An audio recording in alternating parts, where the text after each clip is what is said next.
நல்ல இதுவரையிலும் நமக்கு நல்ல எல்லாருக்கும் நல்ல சலுகை, ஃப்ரீ பஸ்ஸு எல்லாம் எங்கே போனாலும் நல்லா ஃப்ரீயாக போகிற டிக்கெட் எடுத்துகிட்டு வந்து ஃப்ரீ பஸ்லேயே வந்துட்டேன். வசதியாக இருக்குது. தஞ்சாவூர் போகிறோம், பஸ் வசதி எல்லாம் நல்லா இருக்குது.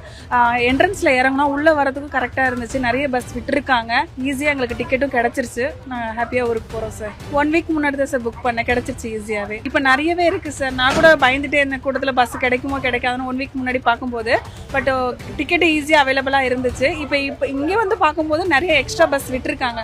ஸோ நம்ம டிக்கெட் புக் பண்ணலன்னா கூட ஆன் த ஸ்பாட்டில் நம்ம வந்து ஏறிக்கலாங்கிறது ஒரு சந்தோஷமான விஷயமா இருக்குது. இப்போ நீங்கள் இங்கே இருக்கவங்கள பார்த்தாலே தெரியும், உங்களுக்கு நீங்கள் இவ்வளோ பேரை பேட்டி எடுத்துருப்பீங்க, எல்லாருமே சந்தோஷமான முகத்தோட தான் போகிறோம். இதே எக்ஸாம்பிள் கோயம்பேட்டில் இருந்துச்சு அப்படின்னா இந்த அளவுக்கு சந்தோஷத்தை பார்த்துருக்க முடியாது.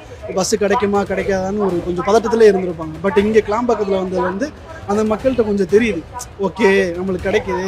இப்போ ஒன்றும் இல்லை, ஈஸியாக இருக்குது பாருங்கள். இப்போ இங்கேயே வந்து தனித்தனியாக பிரித்து வச்சுருக்காங்க. மதுரைக்கு போனால் மதுரை எந்த ஏரியாவுக்கு போகணும். இப்போ இந்த கடைமேடை 3 நாளில் பார்த்தீங்கன்னா மதுரை, திருநெல்வேலி, சிவகாசி இந்த சர்க்கிள்லேருந்து போகிறவங்க ஃபுல்லாக இந்த ஏரியாவுக்குள்ளே வருவாங்க.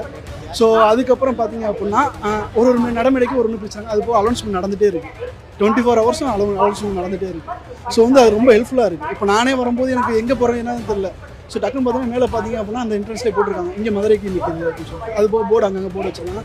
போலீஸ் ஹெல்ப் பண்ணுறாங்க, இங்கே உட்காந்து ஸ்டாஃப் உட்காந்துருக்க ஸ்டாஃப்லாம் ஹெல்ப் பண்ணுறாங்க. எல்லாம் நல்லா ஹெல்ப் பண்ணுறாங்க. கண்டிப்பாக சேஃபாக இருக்கும். என்னை விட பொண்ணுங்களுக்கு ரொம்ப சேஃபாக இருக்கும். இப்போ நீங்கள் மற்ற கோயம்பேட்டில் முன்னாடி பார்த்தீங்கன்னா இந்த அளவுக்கு கரண்ட் வசதிலாம் இருக்காது. நீங்கள் பார்த்துருப்பீங்க, எனக்கு 2 வருஷத்துலாம் இந்த அளவுக்கு லைட் வசதி எதுவுமே கிடையாது. ஆனால் இங்கே பாருங்கள், இப்போ எல்லாமே வந்து லைட் வசதி எல்லாமே நல்லா பர்ஃபெக்டாக இருக்குது. ஒரு திருவிழா மாதிரி இருக்குது சார். பார்க்கும்போது நிறைய பேர் சொந்த ஊருக்கு போகிறாங்க. பார்க்கும்போதே ஒரு சந்தோஷமாக இருக்குது. பொங்கலுக்கு செலிப்ரேஷன் பண்ணும்போது எல்லாரும் அவங்கவுங்க சொந்த ஊருக்கு போய் கொண்டாடணுங்கும் போது இப்போவே களை கட்டிருச்சு பொங்கல் விழா.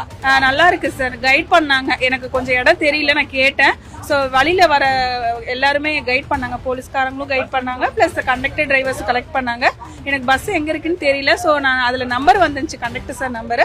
அவர் கால் பண்ணேன், அவர் வந்து எனக்கு கைட் பண்ணாங்க. நான் கரெக்டாக வந்து ஏறிட்டேன் பசங்களோட. எங்களுக்கு இந்த அளவுக்கு பஸ் வசதி ஏற்படுத்தி கொடுத்து எங்களை நல்ல விதமாக பத்திரமா ஊருக்கு போயிட்டு வர அளவுக்கு எங்களுக்கு சப்போர்ட் பண்ணியிருக்காங்க. ஸோ இந்த இடத்துல வந்து முதலமைச்சர் ஐயா அவர்களுக்கும் துணை முதலமைச்சர் ஐயா அவருக்கும் நான் நன்றியை தெரிவிச்சுக்கிறேன். அவங்களுக்கு இனிய பொங்கல் நல்வாழ்த்துக்கள்.